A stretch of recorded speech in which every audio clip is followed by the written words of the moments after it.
Okay, great. Well, thanks everyone for coming out this evening. Thanks to those of you who are tuning in on Zoom. As I said the last time I was here presenting to this group, it's always a privilege to present to geologists at Jackson Hole. I really enjoy interacting with this group, and it's always good to have a reason to make it to this part of the state. So thank you for inviting me back. I'm especially glad to be here on a day like today. Man, it is absolutely spectacular. I was out scouting a field site for a coworker of mine this afternoon, and I was in a t-shirt, basking in the sun, seeing the snowy peaks above. It's great that spring is here. And this evening, I kind of want to take that vibe and run with it and travel vicariously to another warm, sunny place, and that's the Grand Canyon. And specifically, I want to talk about an 8-week hike that I did last fall through the length of the canyon and some of the cool geology that I saw along the way. So before I launch into it, I want to preface this talk by clarifying that what I'll be talking about tonight isn't really related to my professional work at the Wyoming State Geological Survey, other than the very important point that I wouldn't have been able to do this trip in the first place if the agency hadn't accommodated me taking a sabbatical of sorts. So I'm sort of taking off my WSGS hat this evening and coming to you simply as a hiker and a geology enthusiast, probably something most people in the audience can identify with. So the plan this evening, I'm going to weave together the story of my hike this fall and also talk about some of the noteworthy geological features that I saw along the way. And I'm guessing there are folks in the audience who are here to hear about the geology. And then there are also maybe people in the audience who are here to see some pictures and descriptions of beautiful scenery in the Grand Canyon backcountry and maybe hear about the adventure. So I'm going to try to make both of those groups happy. But I hope to convince you by the end of this presentation that really backcountry hiking and geology in this landscape, they actually go hand in hand. And it's pretty difficult to be competent in one without also having some level of knowledge of the other.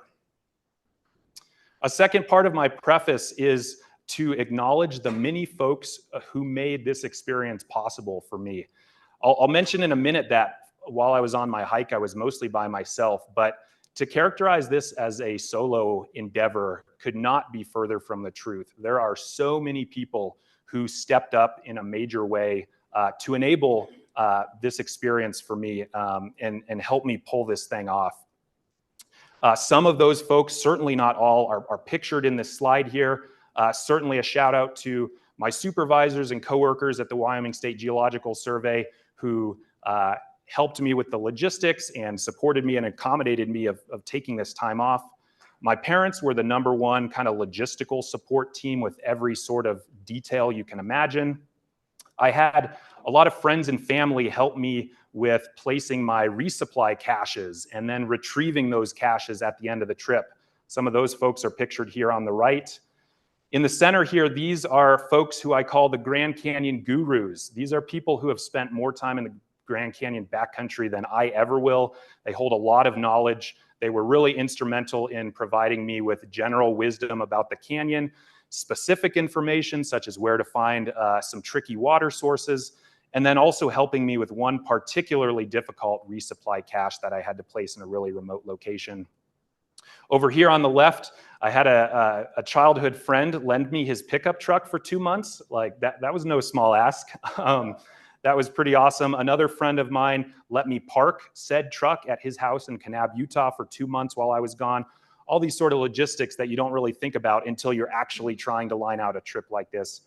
And then finally, in this lower corner, a big shout out to the many people who I've spent countless nights below the rim in the canyon with over the years, friends and mentors who are responsible for really igniting my passion for this landscape to begin with, and accompanying me on many trips prior to this hike that were sort of scouting trips and inspired me to kind of go for this whole thing.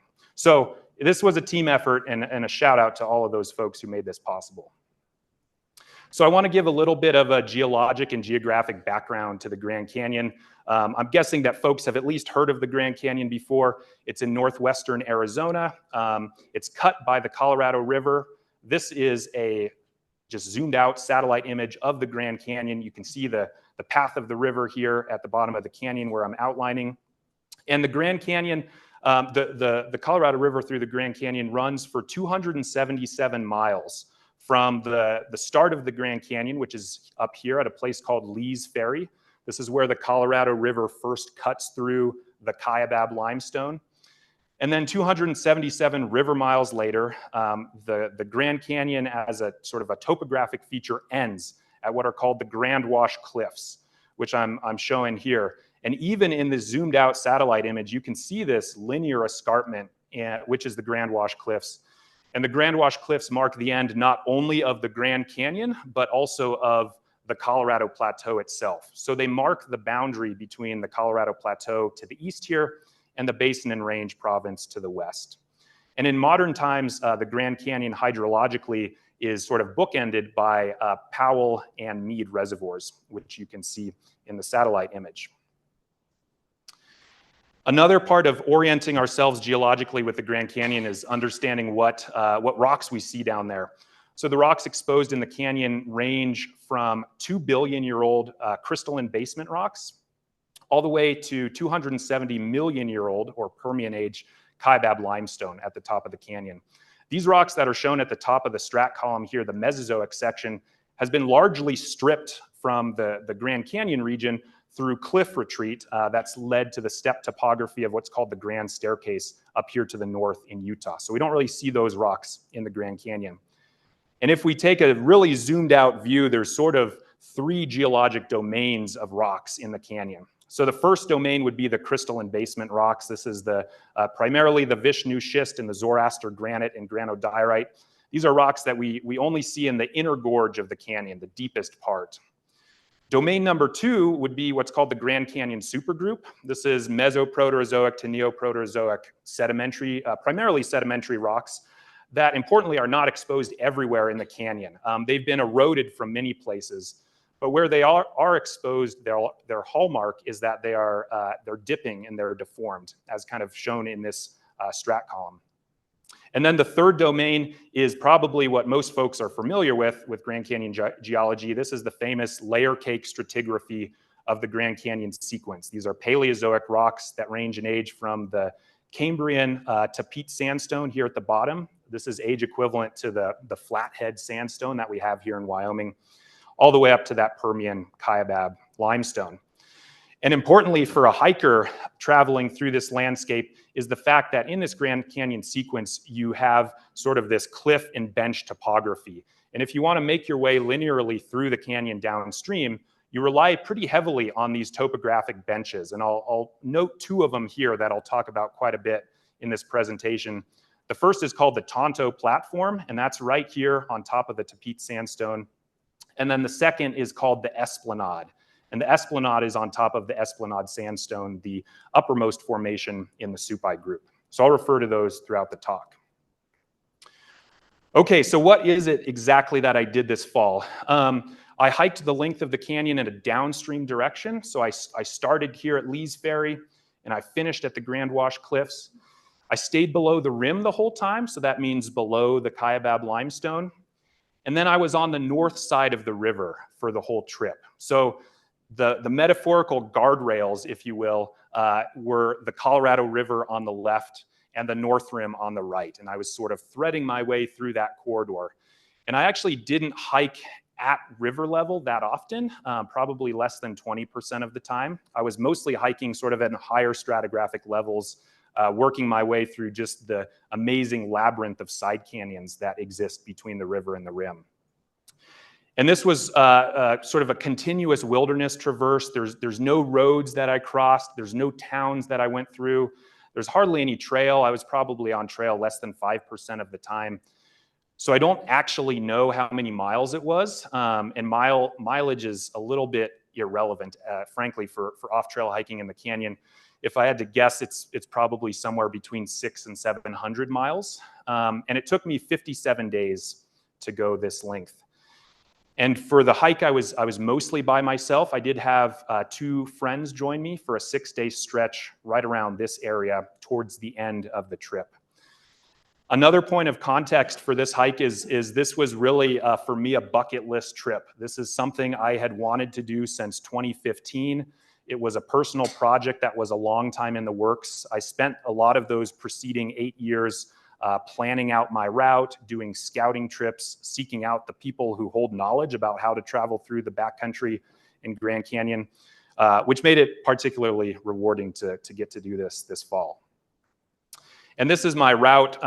The route I actually took is these red dots. The black dots are kind of alternate routes and bail points that I'd marked beforehand, and then blue are water sources.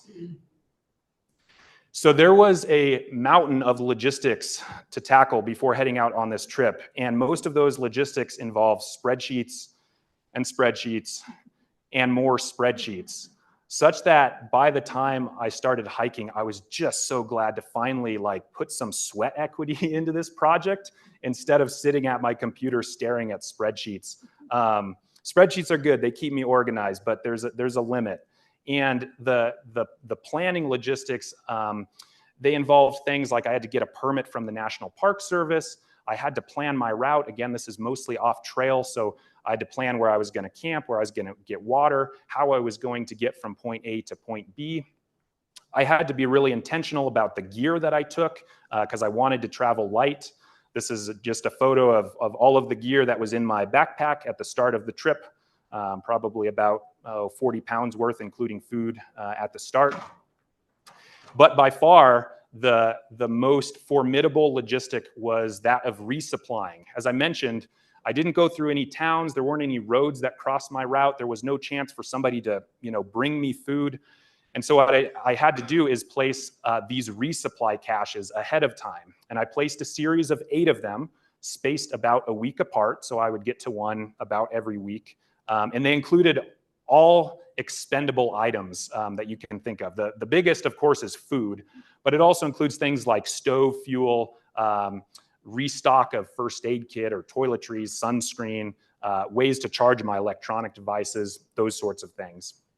But this is what my resupply buckets, all 8 of them, looked like. If you've ever wondered to yourself what 300,000 calories looks like, here's your visual. Here's your visual right here. That's 60 days of food for a hungry hiker. And this was the result of my entire Labor Day weekend last fall, divvying out and repackaging food. And I was happy that everything did, in fact, fit in my buckets. I mostly used resealable 6-gallon buckets for these caches. And in some of these caches, I placed water as well. So before I could actually start my hike, I had to place these cache buckets. I call this the trip before the trip, which itself took some doing. I had my dad and uncle come out to help me. They were a huge help in this part of the trip. Couldn't have done it without them. Really enjoyed their company. And the operation, what it looked like is we would drive out these really long dirt roads to remote points on the North Rim. And I would strap buckets to my external frame backpack, and I would hike them down off the rim, and I would get to a place where I would sort of intersect my route through the canyon, and I would hide the bucket there. And this is just an example of one of my cache locations. My bucket is hidden in this little crevice. I've stacked some rocks to camouflage it a little bit more. I wasn't particularly worried about humans getting into these buckets. Every place I set a bucket is a pretty remote spot. I was more concerned with making sure that rodents didn't get in and that the buckets weren't going to bake in that hot sun and spoil my food. And so after I placed the bucket, I would hike back up with an empty backpack. We'd drive around to another point on the North Rim and sort of repeat that process. And that took about 2 weeks. And I include this slide here just to remind myself to talk about a very important day in this caching trip. Maybe you can tell it's kind of like gray skies, like low clouds, looks a little wet. This particular day, I got absolutely just drenched in rain. It was a steady rain the whole day. It was one of those late monsoon storms that you get in the desert Southwest. The monsoons sort of wrap up in mid-September, and this was one of the last big monsoon storms. And of course, it's an inconvenience when you're hiking and trying to place a bucket, and my dad and uncle got snowed on the rim and were nearly hypothermic. However, it turns out that this particular storm is probably the most important event leading to my success on this trip. And that's because it filled potholes with water and gave me a water source that carried me through 7 of the 8 weeks of the whole trip. So remember this. I'll come back to it a few times throughout the presentation. So I finally started hiking. This is September 30th was day 1. This is a photo taken from Lee's Ferry, the very start of the canyon. If you've ever boated the Colorado River through the Grand Canyon, you have been to Lee's Ferry. This is where you put in. If you look in the very farthest point along the river downstream, you can see this is where the Kaibab limestone first emerges out of the river. And then these rocks are those Mesozoic rocks that we really don't see on the rim of the Grand Canyon much. This is the Moenkopi Formation, the Shinarump Conglomerate, Chinle Formation, and then these are younger Mesozoic rocks illuminated here in the Vermilion Cliffs. And there was not much easing into this trip. Within an hour, I was on terrain like this. As the river cuts through the Kaibab limestone, it's pretty cliffy. There's not much room to maneuver. I was hiking along narrow ledges. Sometimes the Kaibab forms a sheer cliff, and I had to climb up and around. And as the river cuts deeper stratigraphically, which happens fairly quickly at the start of the canyon, I would keep hiking on the same stratigraphic level, and as the river downcut further, I would find myself farther and farther and farther above the river. And this is showing one of those places. The Kaibab limestone is above me, that cliff. I'm on a slope that occurs on the Torweep Formation, and then below me, the Coconino Sandstone, another cliff-forming unit, is just starting to rise out of the river. And you can see it's pretty slow going. This is all loose talus slope, and you're kind of above a cliff over the river. So it's pretty slow going in this part of the hike. As I got farther into the canyon, I was able to hike at lower and lower stratigraphic levels. This is a photo when I'm hiking on top of the Pennsylvanian Supai Group, so older rocks. And this is one of my favorite parts of the canyon. Whenever I'm boating through this along the river, it's just beautiful with these kind of sheer walls of the red sandstone. And it did not disappoint hiking through either. This was Did you use hiking poles? Hiking poles. The question is, did I use hiking poles? Absolutely. I would not have been able to complete, I can say that is one piece of gear I would not have been able to complete this hike without. Yeah, trekking poles, absolutely essential. There are people who do this without trekking poles. I do not know how they do that. Yeah, it's rugged terrain. And every night in this stretch, I had to go down to the river, find my way down to the river to camp, because this is the only place that I could find water in this part of the canyon. And the canyon is pretty narrow here still, so I had to get inventive with where I pitched my tent or laid out my sleeping bag. And this is one of those campsites. This is also where the Redwall Limestone first emerges. That's this gray rock here that you can see on the left, and then also across the river here. And so from this camp, I hiked on top of the Redwall Limestone for 4 days. And I'm going to show this graphic again a few times just to kind of orient ourselves. This hiker icon, this is the level that I'm hiking at, so on top of the Redwall Limestone. And then this map in the lower right with the white star is my approximate location geographically. So for 4 days, I was at this level. And I was actually pretty worried about this stretch of the hike, mostly because when hiking atop the Redwall Limestone, the Redwall is the most formidable stratigraphic unit in the Grand Canyon for hiking if you want to get up and down it, basically. It almost always forms a sheer cliff unless it's broken by a fault break. And that's what you can see here. I'm on top of the Redwall Limestone. You look across, this is certainly a sheer cliff. And because of that, there was no way down to the river for those 4 days. I could see it below me. I could hear the rapids, but there was no way to get there. And so I was relying entirely on these potholes, depressions in bedrock that are in drainages that are filled by rainwater. Those were my only water sources. And because of that, I had to be really intentional about my consumption of water. I would take breaks in the middle of the day. Whenever I would take a break, I would try to find whatever tiny little patch of shade I could to conserve water. But I got lucky. At this point, it had been 15 days after that rainstorm, and the potholes were still full. This is an example of one of the places I got water. Oftentimes, you have to go to the very lip of the cliff to find these potholes. This is, yeah, one of the places I got water. The other place you can find these potholes is by descending into slot canyons, and this is an example of that. But you can see even 15 days after the rainstorm, these potholes are still brimming pretty full, plenty of water to be had, which I was grateful for.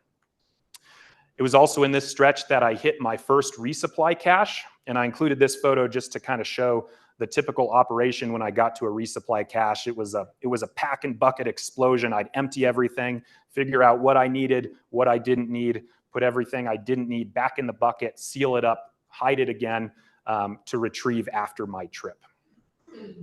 So after those 4 days, I made it to my first perennial creek. This is a place called Nankoweap Creek. And it's hard to overstate the mental boost of being high and dry for 4 days and then getting to a creek where you hear running water right next to you. So I took the opportunity to take a dip and wash my clothes off a little bit, which felt absolutely great. It was a big boost. And from Nankoweap Creek, I embarked on a day and a half of hiking along what's called the Butte Fault. And for my money, this day and a half along the Butte Fault is the best hiking you can do on a backpacking trip anywhere. I've yet to find a better day and a half in a backpacking trip itinerary than this right here. I'm from this photo, I'm sort of looking obliquely towards the direction I traveled. You can see some upturned strata here and here. And this stretch, I was basically hiking along the strike of this fault system, up and over saddles, into drainages, up and over saddles. And every saddle you got to, it was like a progressively better view than the last. And you would just top these and you couldn't think it could be better. And it was. And so this photo is looking back towards the photo I previously showed, which was taken about right here. And the Butte Fault runs right in through this zone here. I've got an annotation that shows it. And so this is a major reverse fault that is up from the west. So basically this is west, this is east. These older rocks on this side have been faulted up against younger rocks on this side. And the Butte Fault, the most recent activity was in Laramide time, so 70 to 40 million years ago. And interestingly, this, like many Laramide faults, this is a reactivation of a much older structure. So original deformation on the Butte Fault was actually the opposite sense of displacement, so down to the west. And this occurred during the Proterozoic and was a lot more displacement, somewhere around 10,000 feet of displacement. And I've kind of outlined the geology a little bit here. You can see in the footwall of this reverse fault some awesome drag-folded strata of the Redwall Limestone in the Supai group, kind of upturned here. And then in the hanging wall, interestingly, there's a really beautiful syncline in the Quadrant Formation. You can see it without the lines, and then I've kind of outlined it here. And that syncline is related to that older episode of deformation from the Proterozoic. And interestingly, as the Butte Fault goes north, it actually, that deformation is accommodated to the north at the surface by a monoclinal fold. So it's called the East Kaibab monocline. And you can actually see that in the background of this image. If you look at the Kaibab limestone way up here at the skyline, which is unbroken, but it's dipping, it's folded, such that the Kaibab limestone here on the top of Saddle Mountain is 2,500 feet higher than it is on the right side of this image on Nankoweap Mesa. And so the Butte Fault is, in the displacement here, is really responsible for a lot of the topographic relief and the Grand Canyon kind of in map view sort of opening up in this area. As a geologist, this is a place that I could literally sit and sketch the geology for hours. But on the hike, I didn't have that luxury. I had to keep going. This is more from the Butte Fault. This is in the older rocks, the Grand Canyon supergroup rocks that are in the hanging wall of that fault, but a nearly vertical dip slope here, creating an awesome hallway that this drainage has taken advantage of. This is also along the Butte Fault. This is a dip slope at the very top of the Carbon Butte member of the Quadrant Formation. And the younger rock above this has mostly been eroded away, except for these remnant kind of tan boulders that you see right here, which are more resistant. And it turns out these are stromatolites. Super cool, one of the oldest life forms on Earth. These particular stromatolites are about 750 million years old. From the Butte Fault, I hiked up and gained the Tonto platform for the first time. So where this little hiker guy is at the top of the Tapete Sandstone. and was on the Tonto for a few days. This is a typical view from the Tonto. You can see the flat-lying Cambrian to peat sandstone here, and then the dipping rocks of the Grand Canyon supergroup beneath it. This is this rust red unit is the Docks sandstone. A few days later, I made it to, I guess what I would call the only bastion of civilization on this route, which is Phantom Ranch. If any of you have ever hiked to the bottom of the canyon or ridden a mule from the North or South Rim villages, you've likely been to Phantom Ranch and probably crossed either this black bridge here or this silver bridge in the background. These are the only two bridges across the Colorado River in the Grand Canyon. And I got to Phantom Ranch on a Saturday, and it was also happened to be the day of the near total solar eclipse, which was cool to see. But Phantom Ranch was an absolute madhouse. It was a total culture shock. I'd not seen anybody for 5 days, and then I just find myself in total civilization down there. So I kind of was happy to leave that behind and continue with my wilderness experience. But the Phantom Ranch is also where I first encountered the basement rock in the Grand Canyon. This is the Vishnu schist, and these kind of light-colored areas are intrusions of the Zoroaster granite. And when those basement rocks are sort of cut into by drainages, they form these really beautiful kind of polished hallways where one can often find water because this rock is impermeable. This is one example. And if you look above, you can see the flat-lying to peat sandstone on top of the Vishnu schist. And so this right here is the great unconformity. In the Grand Canyon, this is a gap in time, missing time between these two rock units of 1.2 billion years. From there, I hiked up a bunch of stratigraphic levels all the way up to the top of the Pennsylvanian Supai group.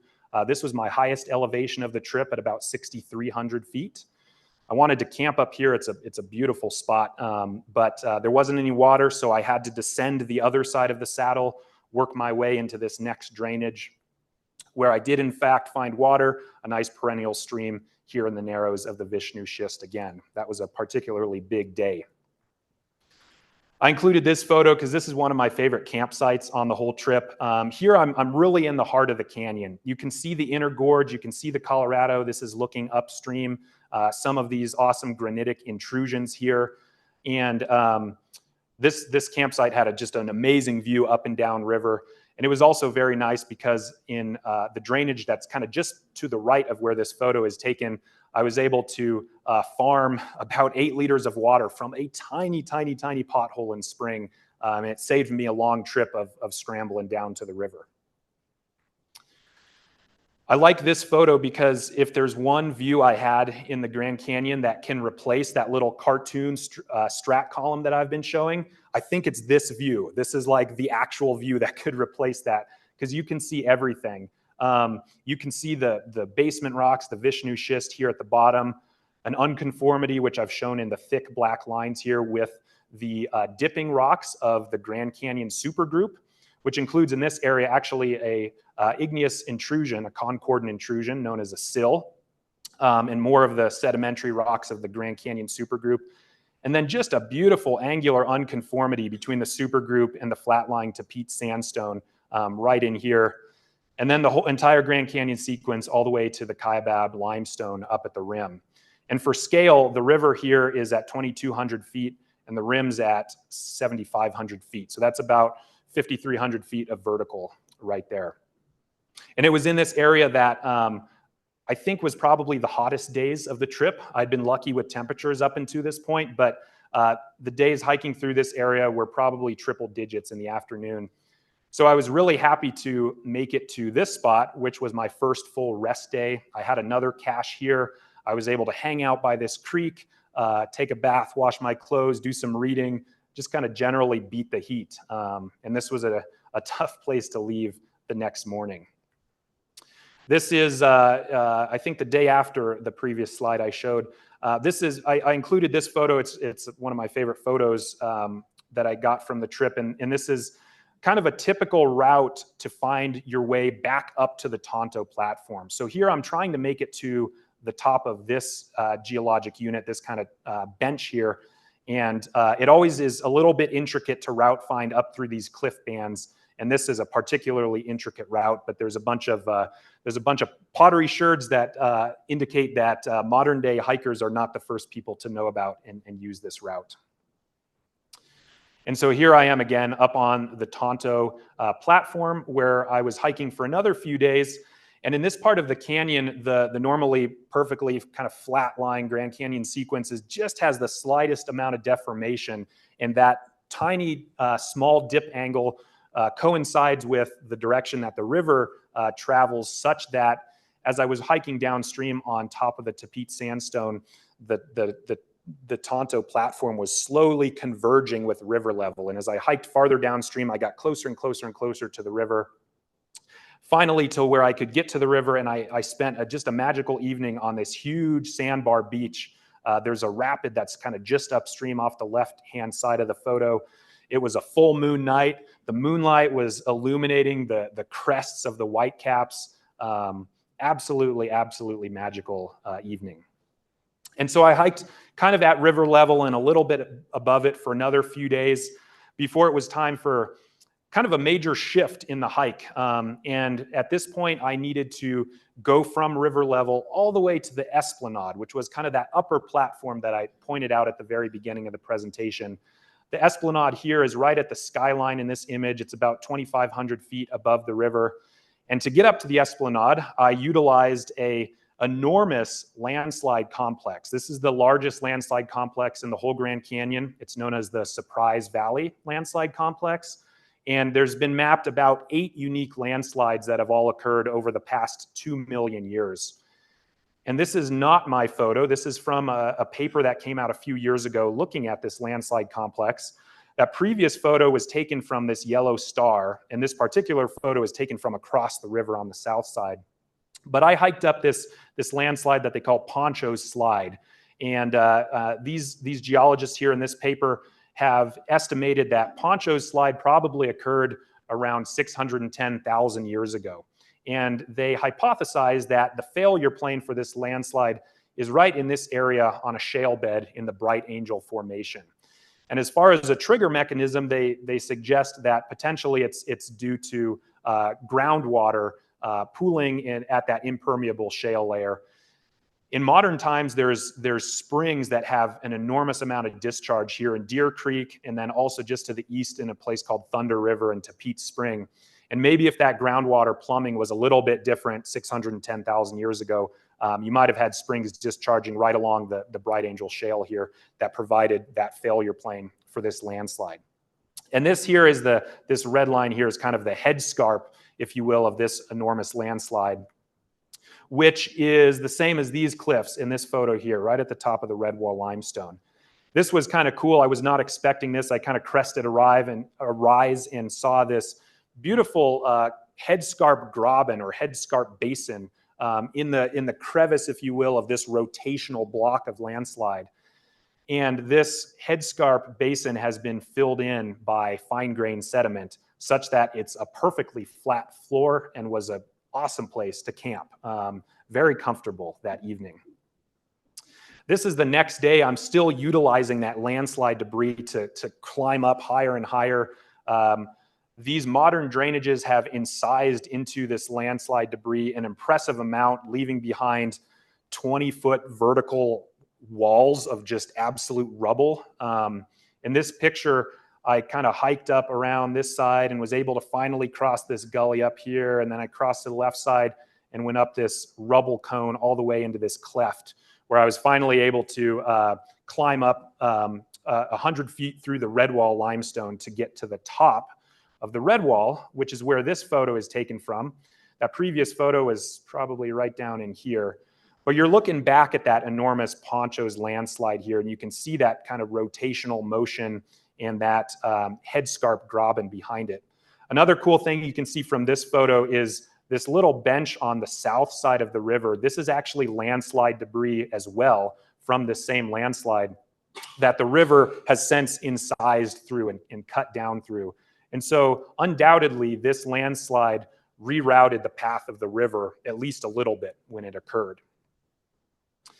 A few hours later, I found myself in sort of terrain that looked a lot different than the terrain I'd been traveling through for the previous few weeks. This is the Esplanade. This is kind of wide open country, kind of a plateau on top of the Esplanade sandstone of the Supai group. And here's our hiker for reference again up here. I'm sort of 2,500 feet to 3,000 feet above the river at this point. And I would actually hike at this stratigraphic level for about 2 weeks. This is also where I had my halfway resupply cache.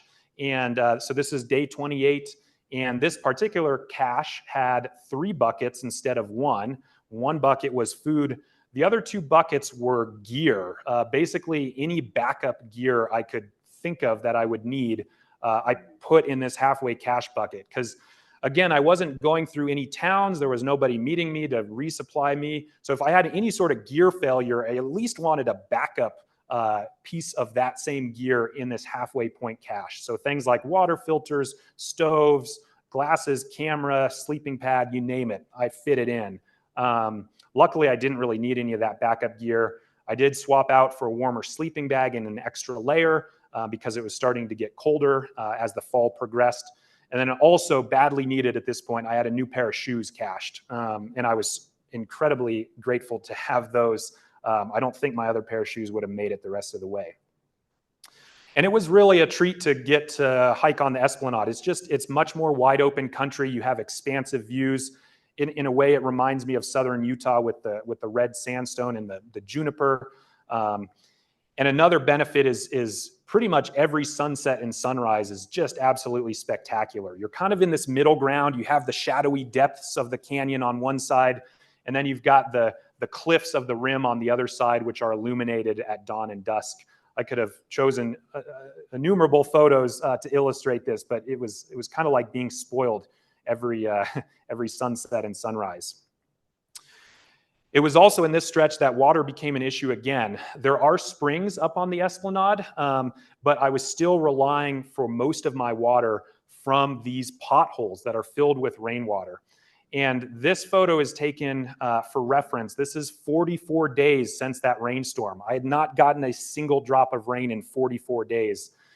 Yet there was still water in this pothole here. You sort of have to descend into these nascent slot canyons, into the shadowy depths where the sun doesn't hit the depths of these canyons and evaporate the water. You can see this is the pothole down here. I was able to scramble to it and get it. And this is an important time to acknowledge the fact that I benefited so much from some beta from these Grand Canyon gurus, some information about what drainages I would be more likely to find water and which ones I wouldn't.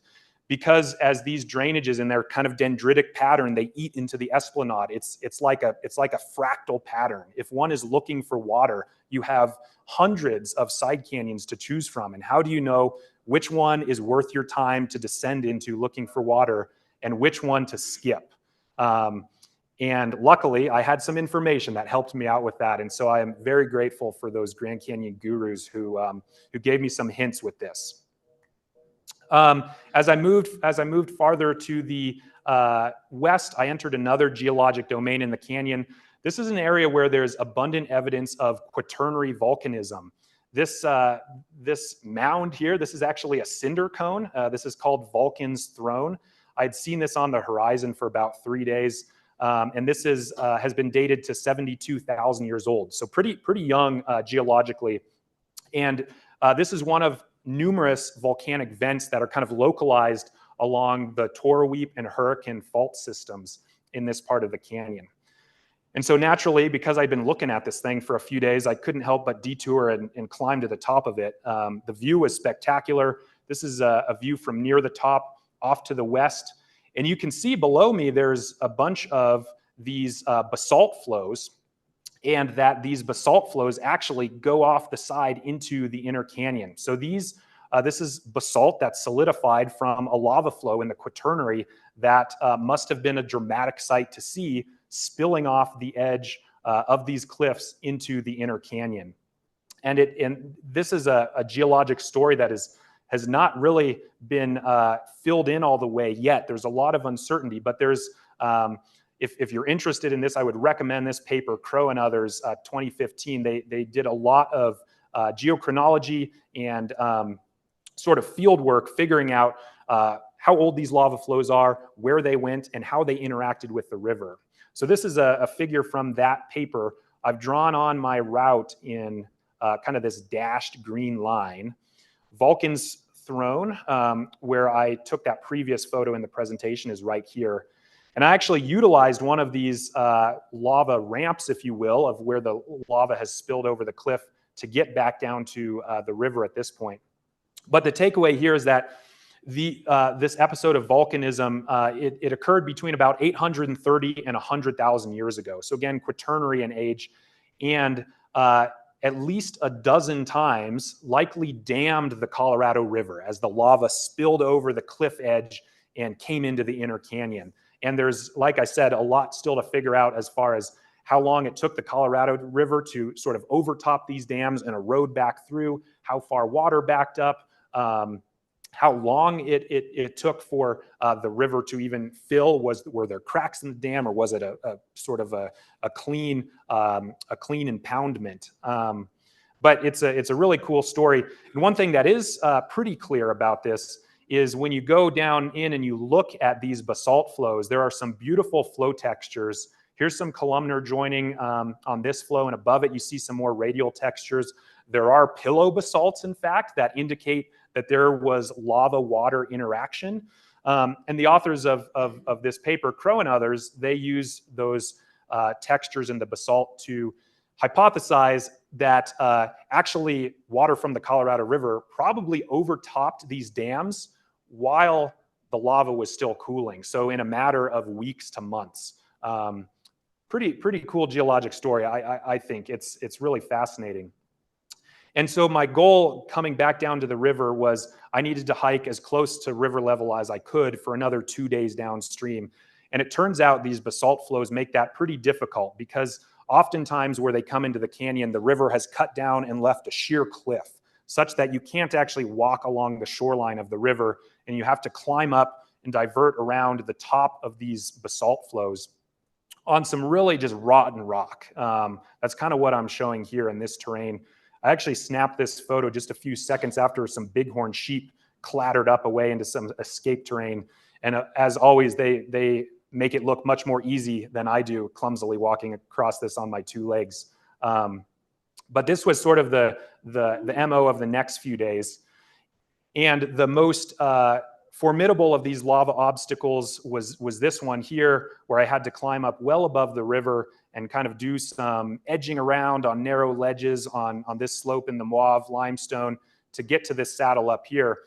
And I learned this after the fact. This particular lava flow is part of the only still intact cross section of one of these lava dams in the canyon. So if you're floating down the river, you look at the lava, and the river is kind of off to the left of this photo. This doesn't show it fully. But if you're floating down the river, you see this lava bluff on your right, and there's an equivalent paired one on your left. And you can imagine the river downcutting through this lava dam.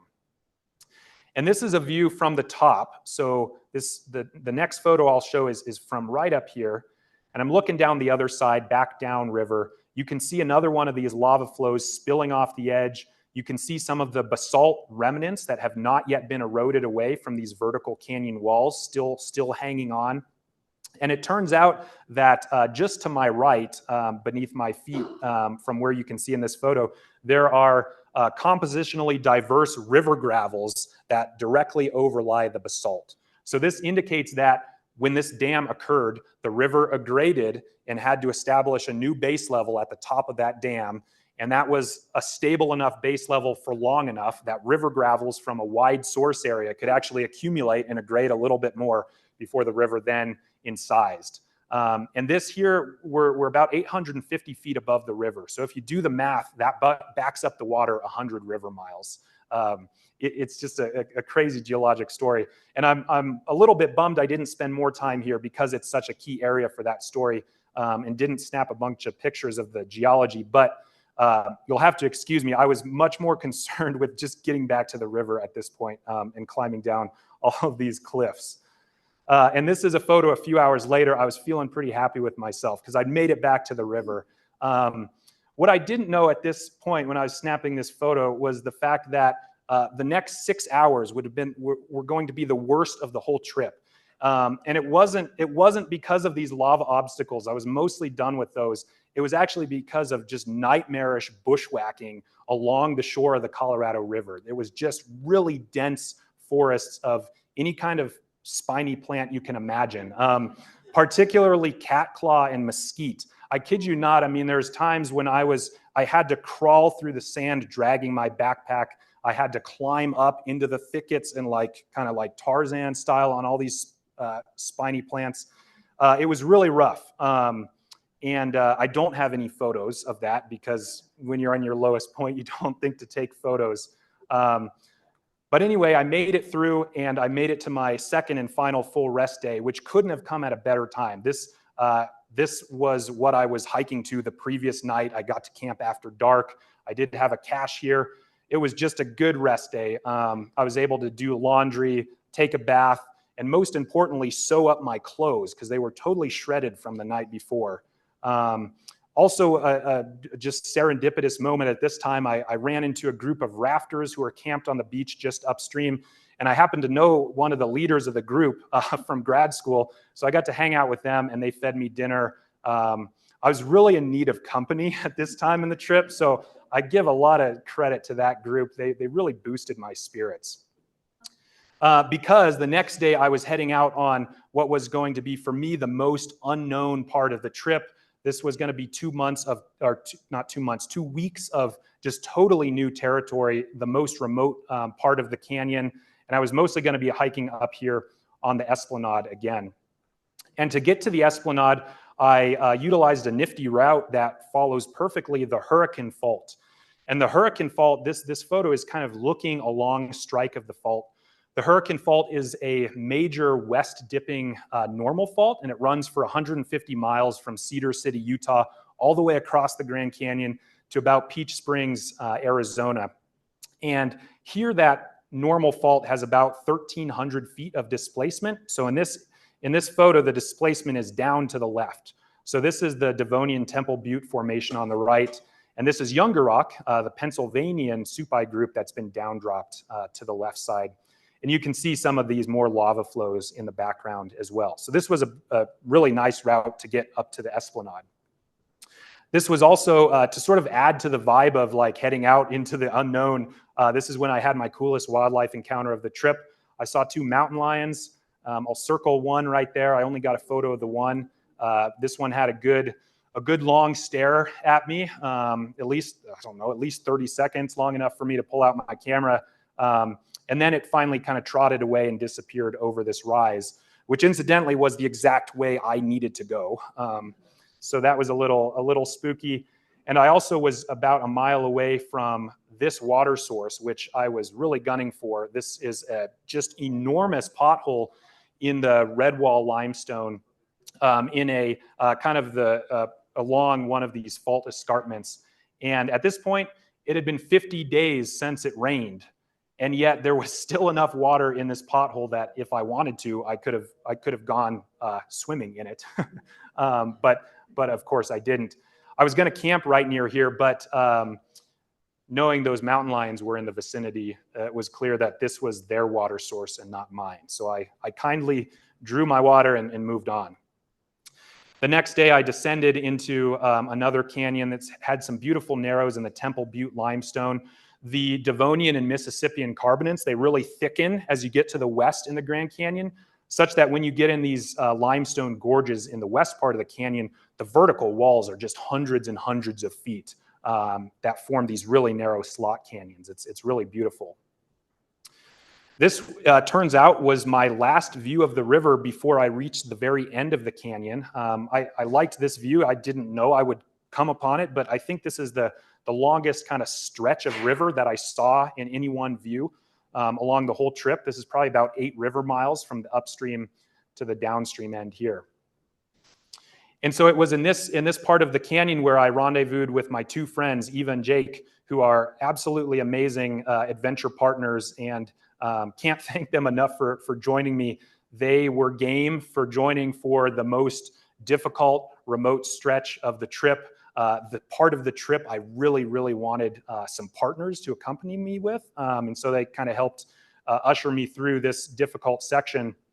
And the night they met me, we feasted on a dinner of Alaskan halibut and sweet potatoes and fresh sourdough bread, cheese, fruit. I mean, you name it. Probably one of the most memorable meals I've ever had, seeing as I was eating like freeze-dried food and trail mix the previous 6 weeks. But make no mistake, they joined for a tough stretch. This had some really long days. It had been over 50 days since a rain at this point. And so we were limited. Our days were dictated by going from water source to water source. And often this involved starting hiking via headlamp, getting to camp via headlamp, and often detouring well off of our route to descend into the Redwall Formation again, looking for water. And this particular canyon we had to descend into was particularly memorable. We had to drop down into the Redwall. It required edging along some kind of narrow ledges. But lo and behold, we found a spring. This spring is on the map. I had a pretty good idea that it was reliable. I had never been there. It's kind of a mystical place, honestly. But it's maybe the coolest spring I've ever seen. This is right at the contact between the Temple Butte Formation and the Redwall Limestone. Water drips off of this moss-covered stalactite into this pool of just crystal clear water. It's up on like a cliff face. It's hidden behind a redbud tree. It's something you would like design and write about in a fantasy book. But this was really cool to see. And it was even cooler to be able to get water and have water this evening. A few days later, the stroke of luck happened on the trip that really sealed the deal for us. While we were sleeping, wind picked up, cold front blew in, and it rained. It finally rained. The first time in 56 days, dating all the way back to that day when I was placing a cache bucket before the trip. It finally rained. Here you can see us. The temperatures got colder, so we were bundled up that morning. But man, were we happy to see this rain. It generously filled these little surface potholes all over the place on the Esplanade sandstone. We didn't have to carry any water. And this couldn't have come at a better time, because this particular day that we were going to embark on, I was really concerned about water, actually. We were going to have to, if it hadn't have rained, we were going to have to leave our route and kind of bushwhack up 1,000 vertical feet right below the rim. And there's a spring. I don't know if it's in this cleft or another one, but there is a spring up there, but I didn't have any information about it. I didn't know how reliable it would be. It was going to be a big gamble. And if there wasn't water there, our only other option would have been to bail all the way to the river, which would have put us a day behind schedule. Maybe not a big deal in the scheme of things, but if you actually think about sort of cascading consequences of being a day behind schedule, there's ramifications. So I was really worried going to bed that night, and lo and behold, I wake up at 2 a.m. and I hear rain on the tent, and that was an amazing feeling. And this is a good opportunity to point out that hiking in this landscape and making it through the canyon like this, you don't force your way through the canyon. You travel through this place on the canyon's terms, and no matter it doesn't matter how fit you are, how much preparation you've done, how much homework you've done, how experienced you are, you need luck on your side to pull off a trip like this. And I certainly had luck on my side. And this is a case in point right here of getting lucky, and the fact that the canyon let me pass. So we were all smiles after that. It's amazing. The weight of the world is sort of lifted off your shoulders when it rains. You don't have that background in the back of your mind, always worried about where are we going to get water, where are we going to get water. So we were really happy about that, and enjoyed the next day and a half. So after that, I bid goodbye to my friends. They finished out their loop, their week-long trip, headed back to their vehicle on the rim, and proceeded to have their 120-mile drive back to a paved road. And I continued down the canyon. And my next water source was in this canyon, which is a particularly good water source. You can see a perennial stream down there. But I had to get there, and this was a pretty intimidating place to be looking down and wondering how I was going to get there. But I made it. And this is a place I had been before. It was good to return to familiar territory. It's one of my favorite places in the whole world. It was quite special to be here again. And so I filled up on water. I hiked out the other side of that canyon, and I made it to my final cache and began my final few days of the trip, which were kind of big mileage days, but they were not difficult hiking. I was up here again at the top of the Supai group. This is the rim. This is the Kaibab limestone up here. But I was on this broad, flat plateau called the Santa Plateau. And these photos are taken from Thanksgiving morning. And you can see the big, broad plateau here. The river is off in this gorge to the left. And this was a sort of momentous occasion because I rounded this corner and I could finally see off to the west. It looked like the world was kind of dropping away. And this indeed is the Grand Wash Cliffs. That's why this kind of platform ends. And the other thing I could see that was a big landmark, I could see mountains off to the west for the first time all trip. And so I knew I was coming to the end of the canyon. I could see features out in the distance that were not part of the Grand Canyon. Also on this day, it was a really long day. I did not have time to stop for geology, but I could not help myself. There's these awesome dikes that cut right through the Hermit Formation. There's a big one here, and then there's another one off here on the right. I looked this over, I looked this up afterwards and was surprised that these intrusions have actually, these dikes have actually been dated. They're around 9 million years old. So they're actually a lot older than the volcanics that I had seen earlier on my trip, which were quaternary in age. But because I stopped here and was like geeking out on the geology, I got to camp after dark. So, you know, every action has its consequences. The final canyon that I hiked down is called Pierce Canyon. That's what's shown here. And while I was hiking down Pierce Canyon, I was keeping close track of my map and seeing all these landmarks on the topo map. I exited the national park. I crossed where the words on the topo map said Grand Wash Cliffs. But it still looked like the Grand Canyon to me. It didn't really seem like the end. And what really convinced me it was the end was, again, geology. So that previous photo is taken from somewhere down here. This is Pierce Canyon. I hiked down this canyon, and then I kind of climbed out of the canyon overland to the saddle. And I was hiking out of this canyon. I looked beneath my feet and realized I was no longer hiking on a Grand Canyon rock. I was hiking on a poorly consolidated conglomerate basin fill. And this, it turns out this is the Muddy Creek Formation. It's Miocene in age. It is a basin fill filling the Grand Wash Trough. So that, for a geologist, when I stood there, I was like, this is definitely not a Grand Canyon rock. This is a basin and range rock. And if I was doing field mapping, I could have literally stood and put a line on my map for end of Grand Canyon, end of Colorado Plateau, start of basin and range. You can see the Grand Wash Cliffs out here in the distance. This is the Grand Wash Cliffs, Grand Canyon to the right, basin and or Grand Canyon to the left, excuse me, basin and range to the right. So this, it finally hit me. I'd made it to the end. Took the moment to take a self-portrait. Was feeling pretty good in that moment. And I hiked another hour or two overland to reach the river. Again, I needed to find water. And this was my first time seeing the river in about 2.5 weeks. You can see behind me, actually, over here on the other side of the river, these are 40-foot tall silt banks from Lake Mead. When Lake Mead was, the water level was much higher at full pool, it deposited a delta of sediment here. And as the lake level has receded, the river has downcut into these silt banks. But this is the Grand Wash Cliffs behind. It's really a dramatic kind of place where the Colorado River exits the Grand Canyon. So this is day 56. This was my last night. The next day I had about, I don't know, 3/4 of a day of hiking to reach a remote roadhead where my journey would end. It was kind of unique. I was hiking through terrain that was definitely not Grand Canyon. It looked a lot different. This is kind of creosote scrubland in the Mojave Desert. But I met my family at the very end. It was an awesome moment to share with the folks who had most supported me on this journey. And we had a good picnic with a bunch of fresh fruit and vegetables, the things I really needed most after 2 months of not eating those things, and made our way driving on remote dirt roads to get back to civilization. So I'll wrap it there. That was the end of the journey, the end of the presentation. Thanks for your attention, and happy to take any questions.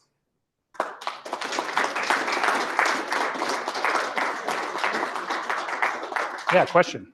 I have 2 quick questions. Yeah. One, you were allowed to bury your poop. Correct. And 2, when is your book coming out? Yeah, I don't. James, can you repeat the question? Yes, the first question was about solid human waste, which is actually a good question. When you're rafting on the river, you need to pack out all of that. As yet, Grand Canyon National Park does not require backpackers to do that. At popular backpacking designated sites, they have pit toilets. For what I was doing, I was totally in the backcountry, so it's old school, old style. I wouldn't be surprised if the park regulations in the future are going to require wag bags for folks who are on the river, at least. Second question was about writing a book. I'm not sure. Maybe if I take another sabbatical and have more time to put into it. I see it as a beautiful coffee table book with a lot of geology crap in it. Yeah. No, I like the idea. Combination geology and pretty photos from the hike. Yeah, absolutely. So we do have some questions from Zoom as well, so we're going to kind of alternate. Sounds good. So let me just come up here Yeah. so people can hear the question. How much body weight did you lose during your hike? Proud to say none, actually.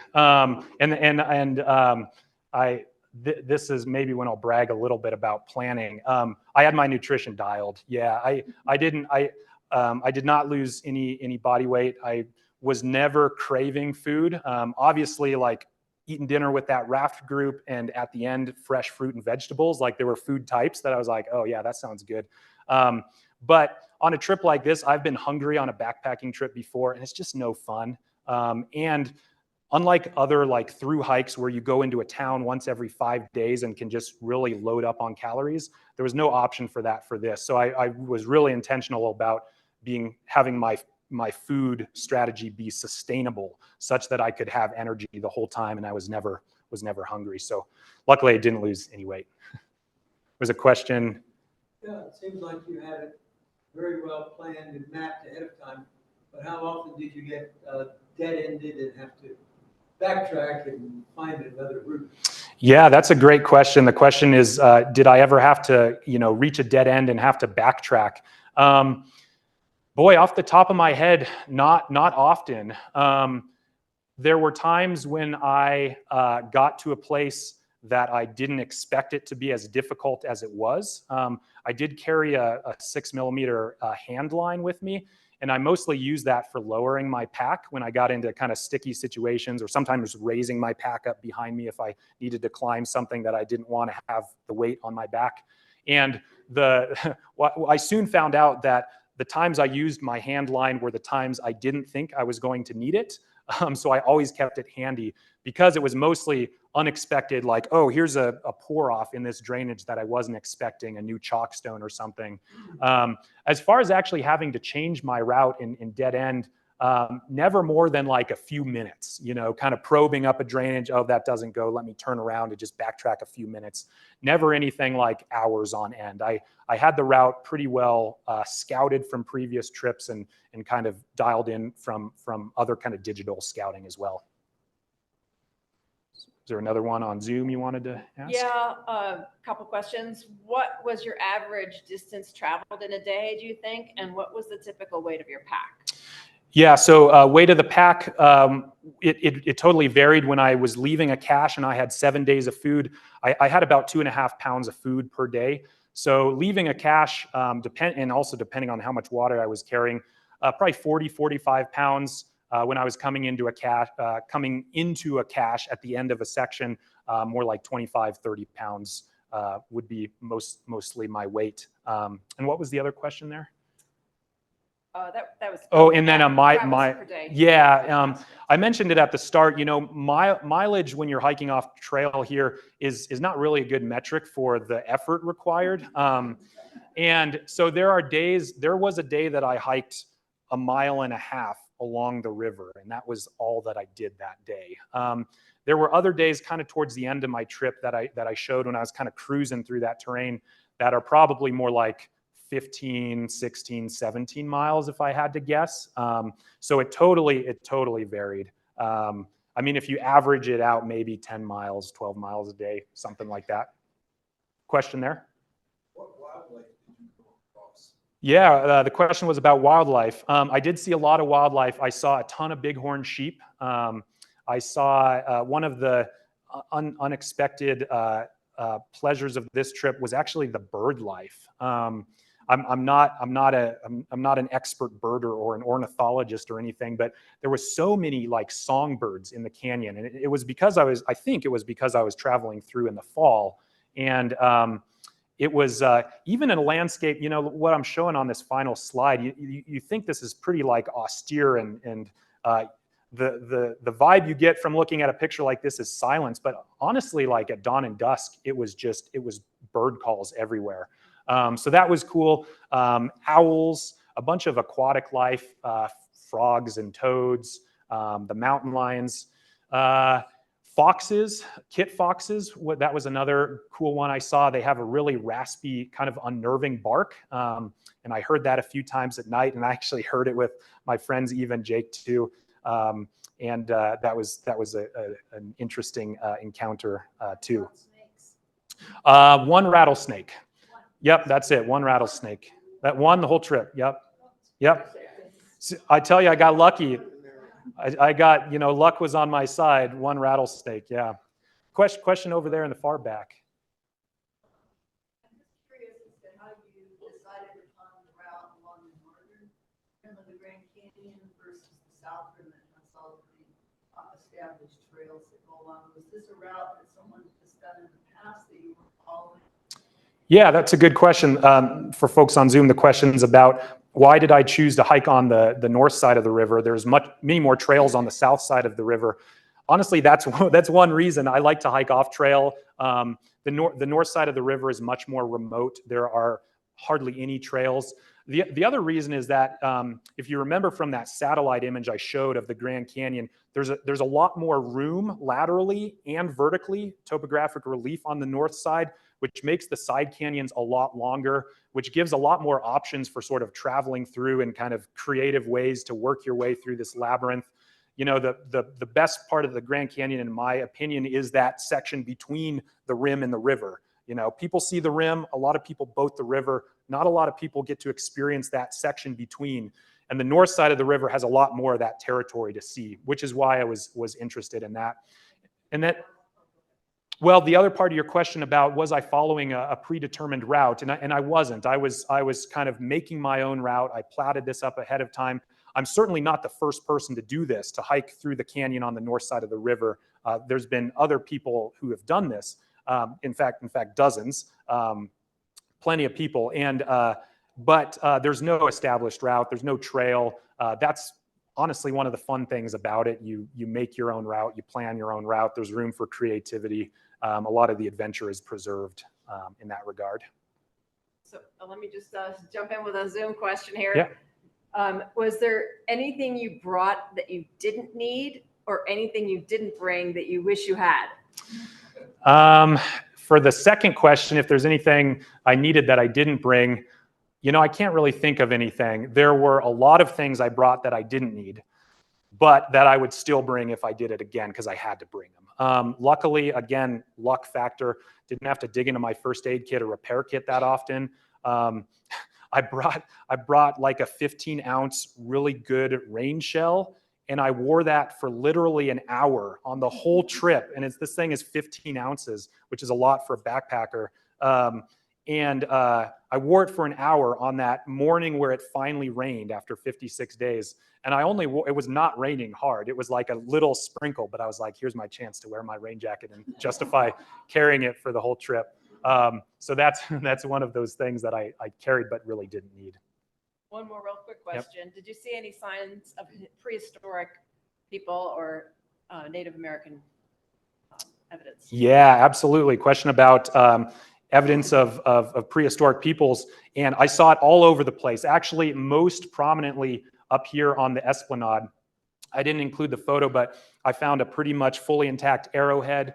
Up here on the Esplanade, there's pottery sherds, there's petroglyph panels, there's agave roasting pits, a bunch of worked flakes all over the place. And it's an important point to bring up because, in our modern day times, people aren't out here too often, and there's stats about how many people have done this or done that, first person to do this, do that.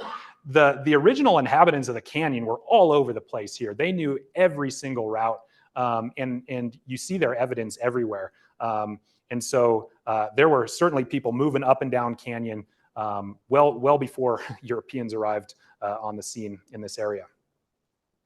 Yeah.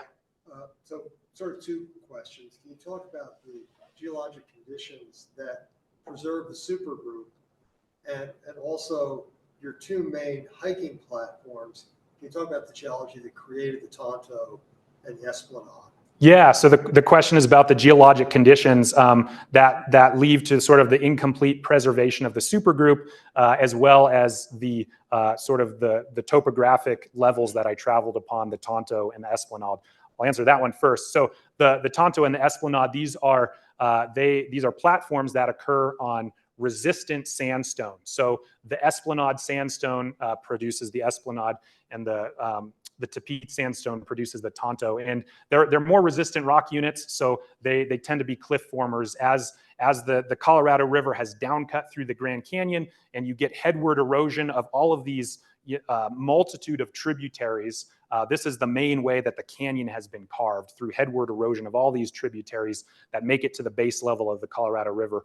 When those tributaries, they hit a resistant rock unit, they create a steeper profile. Basically, it takes more gradient for a tributary to work through a more resistant rock unit, and so you sort of extrapolate that headward erosion idea on the grand scale of the canyon, and it leads to forming cliffs and platforms where you have resistant rock units. And then the platforms get especially wide when you have a less resistant rock on top of it that can easily be eroded, such as the Hermit Formation on top of the Esplanade sandstone, or the Bright Angel Shale, which is on top of the Tepete sandstone.